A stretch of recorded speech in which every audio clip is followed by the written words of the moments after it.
আসসালামু আলাইকুম, আশা করি সবাই ভালো আছেন। সবাইকে স্বাগতম আমার ব্লগ ভিডিওতে। আজকে আমি মূলত কথা বলবো তারেক রহমানের দেশে আসা নিয়ে। 25শে ডিসেম্বর তারেক রহমান দেশে আসছে এবং সেটা নিয়ে মূলত বেশ উত্তেজনা বাংলাদেশের রাজনীতিতে, সেটা নিয়ে কথা বলবো এবং তিনটি মেজর বিষয় সেটা নিয়ে মূলত বিস্তারিত আলোচনা করবো। এবং তিনটি মেজর বিষয় কি শোনার জন্য অবশ্যই পুরো ভিডিও দেখবেন। যারা আমার ভিডিওটা সাবস্ক্রাইব করতে ভুলে গেছেন বা করেননি এখনো, অবশ্যই সাবস্ক্রাইব করতে ভুলবেন না। আর ফেসবুকে ফলো দিয়ে সাথে থাকবেন। আসলে পুরো ভিডিওতে আমরা জানি সেই তিনটি বিষয় কি, সেটা বিস্তারিত আমি আলোচনা করব।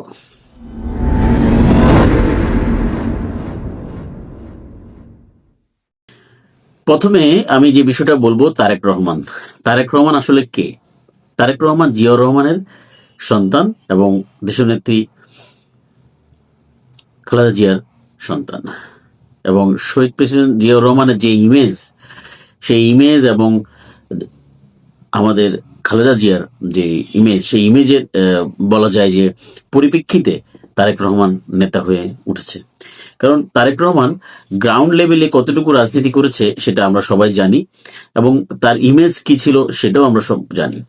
কিন্তু এখন সেটা মুখ্য বিষয় নয়, কারণ বিএনপির যদি কাণ্ডারি ধরা হয় তাকেই ধরা হচ্ছে এবং ভবিষ্যতে সেটাকে নিয়ে এগিয়ে যাবে। কিন্তু মূল সমস্যাটা কোথায় সেটা নিয়ে আমি তিনটি সমস্যা আমি মূলত আইডেন্টিফাই করেছি, সেটা নিয়ে মূলত কথা বলবো।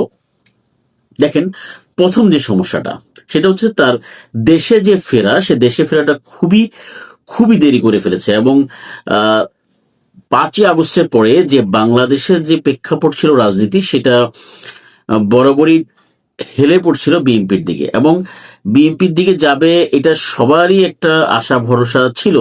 কিন্তু 5ই আগস্টের পরে নেতৃত্বহীন একটি দল বিএনপি যেভাবে ভেঙে পড়েছে, সেটা 16 বছরও কিন্তু তারা এভাবে ভেঙে পড়েনি। তাদের যে অস্থিরতা, অন্তকন্ট্রোল এবং চাঁদাবাজি থেকে শুরু করে আরো বেশি অন্তকন্দলের একটা বিষয় আছে, তাছাড়া অনেক অস্থিরতা তো রয়েছে। সবকিছু মিলে তাদের অস্থিরতা বরাবরই কাজ করেছে। তো সেটা কিন্তু তার দেরি হওয়া এবং দেশে না ফেরা এবং বিভিন্ন আহ, কারণ দেখিয়ে দেশে না ফেরা যে একটা আহ, ভুল, সেই ভুলটা কিন্তু তারেক রহমানকে বহাতে হবে আগামী নির্বাচনে। কারণ সেই দেরিটাই কিন্তু বিএনপিকে আরো বেশি অগোছালো করে দিয়েছে। এবার আসুন নাম্বার 2-তে। তৃতীয় নম্বরে যে ভুলটা বা যে জিনিসটা এখন হচ্ছে, সেটা তার নিজের ভুল বা বিএনপির ভুল বলবো না। বলা যায় যে হুজুকে তার দলের মধ্যে বা তার বুদ্ধিজীবীদের মধ্যে ঢুকে পড়েছে। সেটা হচ্ছে যারা একসময় তাদেরকে মিস্টার 10% বলতো তারেক রহমানকে, এবং তাদের রাজনীতি ডুবে গেছে এই ধরনের বক্তব্য দিত মিডিয়া ব্যক্তিত্ব থেকে শুরু করে সাংবাদিক, সম্পাদক, যারা ছিল তারা সবাই কিন্তু এই ধরনের বক্তব্য দিত। তারা কিন্তু এখন তাদের বুদ্ধিজীবী হয়ে উঠেছে। আমি যদি একদম সহজভাবে বলি, শাহেদ আলম তাদের বুদ্ধিজীবী হয়েছে। তারপরে জামাই কোটাতে যেই ব্যক্তি রয়েছে, নাম না বলি, তিনিও তাদের বুদ্ধিজীবী হয়ে উঠেছে। এবং তাদের বুদ্ধিজীবী ছিল আসলে।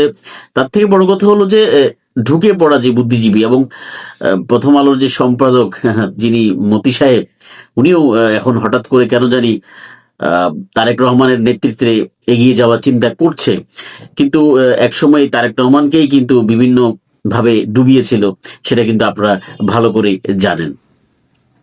এখন এই যে বুদ্ধিজীবী, এই বুদ্ধিজীবীরাই বিএনপির জন্য সবচেয়ে বড় বিপজ্জনক। কারণ এরা হচ্ছে যে খোলস বদলানো, খোলস বদলে আবার বিএনপির মধ্যে ঢোকার চেষ্টা করছে এবং বিএনপিকে সামনে ডুবাবে।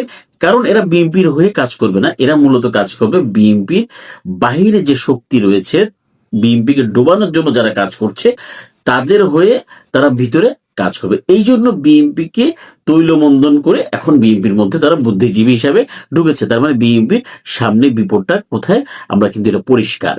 এবং তৃতীয় যে বিষয়টা, যেটা সবচেয়ে ডেঞ্জারাস যে বিষয়, সেটা হচ্ছে ভারতের মিডিয়াতে বিএনপিকে নিয়ে খুব বেশি আলোচনা হচ্ছে এবং আনন্দবাজার পত্রিকাতেও একটি খবর ছাপানো হয়েছে। তো এটা কি উদ্দেশ্য প্রণোদিত ভাবে, নাকি এটার পিছনে আসলে কোনো রহস্য রয়েছে, সেটা এখন সময় বলে দিবে। তো এই তৃতীয় বিষয়টাই কিন্তু বিএনপিকে সামনে বিপদের দিকে নিচ্ছে, আমার সেটা মনে হচ্ছে। তারেক রহমান দিল্লির কোনো একটা এজেন্ডা বাস্তবায়নের জন্য আসছে, বা দিল্লি ছাড়া বা তারেক রহমানের আসলে কোনো সুযোগ নেই, এই ধরনের যে বিষয়গুলো পত্রিকাগুলো মিডিয়াগুলো যে অতি আগ্রহের সাথে দেখাচ্ছে বোঝাচ্ছে, সেটা কিন্তু কতটুকু তারা ভারতের হয়ে কাজ করবে বা ভারতকে নতজানি হয়ে আবার ক্ষমতায় আসার চেষ্টা করতে যাচ্ছে, সেটা সময় বলে দিবে। তবে যদি এটা হয়ে থাকে, বিএনপি বা জন্য অনেক বড় একটা বিপদ সামনে রয়েছে।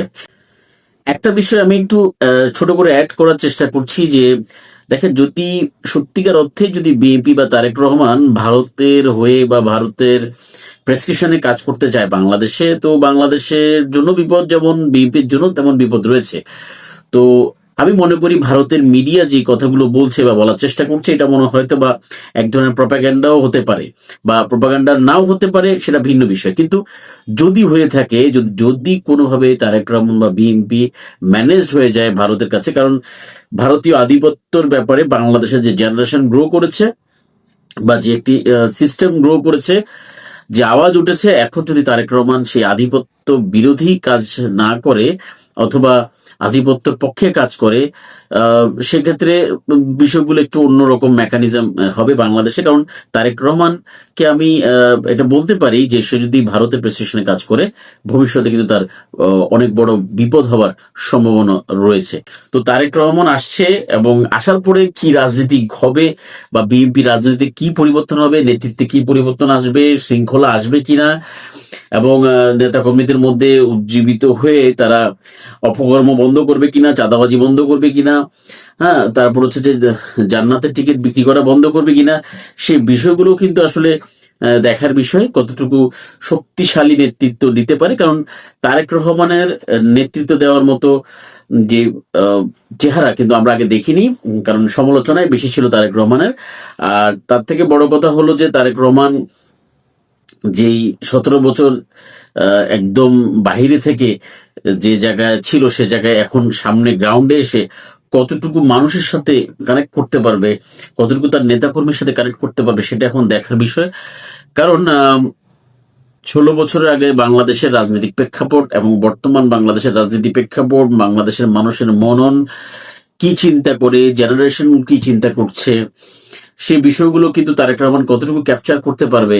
কারণ তারেক রহমান, আমি যতটুকু জানি, সে মানুষের সাথে গিয়ে মিশতে পারবে কিনা, কারণ সে নিশ্চয়তা পাচ্ছে না যে তাকে যেই সার্বিক নিরাপত্তার যে বিষয়ে কথা বলা হচ্ছে, কতটুকু সে গ্রাউন্ডে মানুষের সাথে গিয়ে, যেমন শহীদ প্রেসিডেন্ট জিয়াউর রহমান যেভাবে রাজনীতি করেছে বা খালেদা জিয়া যেভাবে রাজনীতি করেছে, ওপেন ভাবে চলাফেরা করেছে, কতটুকু সে ওপেন ভাবে চলাফেরা করবে, তাকে একটা ভয় দেখিয়ে তার ব্যাপারে মাঠে কতটুকু তাকে নামতে দেওয়া হবে, সেটাও একটা দেখার বিষয়।